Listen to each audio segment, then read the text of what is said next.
Hi ನಮಸ್ತೆ ಎಲ್ಲರಿಗೂ. ಇವತ್ತಿನ ಟಿಪ್ಸ್ ಬಂದು ಗೋಲ್ಡನ್ ಕಾಫ್.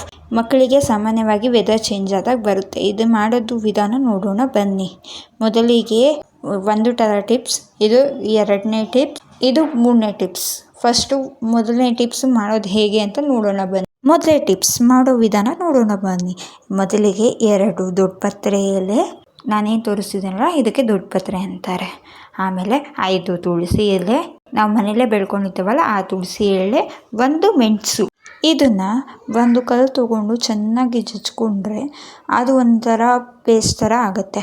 ಅದರಲ್ಲಿ ಚೆನ್ನಾಗಿ ರಸ ಹಿಂಡಿದ್ರೆ, ನೋಡಿ ನಾನು ತೋರಿಸ್ತಿದ್ದೀನಲ್ಲ ಈ ಟೈಪ್, ನಾನು ಚೆನ್ನಾಗಿ ರಸ ಹಿಂಡ್ಕೊಂಡ್ರೆ ಇದನ್ನು ರಸ ಬರುತ್ತೆ.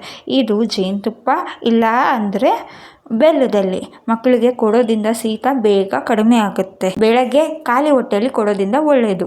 ನೆಕ್ಸ್ಟ್ ಎರಡನೇ ಟಿಪ್ಸ್ ಮಾಡೋ ವಿಧಾನ ನೋಡೋಣ. ಮೊದಲು 1 ಚಮಚದಲ್ಲಿ ಅರ್ಧ ಚಮಚ ಆಗೋಷ್ಟು ಕರಿ ಮೆಣಸಿನ ಪುಡಿ, ನಾವೇನು ಪೆಪ್ಪರ್ ಪುಡಿ ಅಂತೇವಲ್ಲ ಅದಲ್ಲಿ ಅರ್ಧ ಚಮಚ ತುಪ್ಪ, ಇದನ್ನು ಚೆನ್ನಾಗಿ ಮಿಕ್ಸ್ ಮಾಡಿದ್ರೆ ಒಂದು ಪೇಸ್ಟ್ ಥರ ಆಗುತ್ತೆ.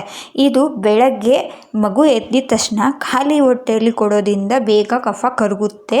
ನೀವು ಒಂದ್ಸಲ ಟ್ರೈ ಮಾಡಿ ನೋಡಿ, ಬೆಸ್ಟ್ ಅಂತಲೇ ಹೇಳ್ಬೋದು. ಮೂರನೇ ಟಿಪ್ಸ್ ನೋಡೋಣ ಬನ್ನಿ. ಮೊದಲಿಗೆ ಅಜ್ವೈನ್, 4 ಕರಿಮೆಣಸು, 3 ಬೆಳ್ಳುಳ್ಳಿ, 1 ಬಜೆ, ಇದೆಲ್ಲ ಸ್ಟವ್ ಮೇಲೆ ಇಟ್ಕೊಂಡು ಚೆನ್ನಾಗಿ ರೋಸ್ಟ್ ಆಗೋ ತನಕ ಫ್ರೈ ಮಾಡ್ಕೊಳ್ಳಿ.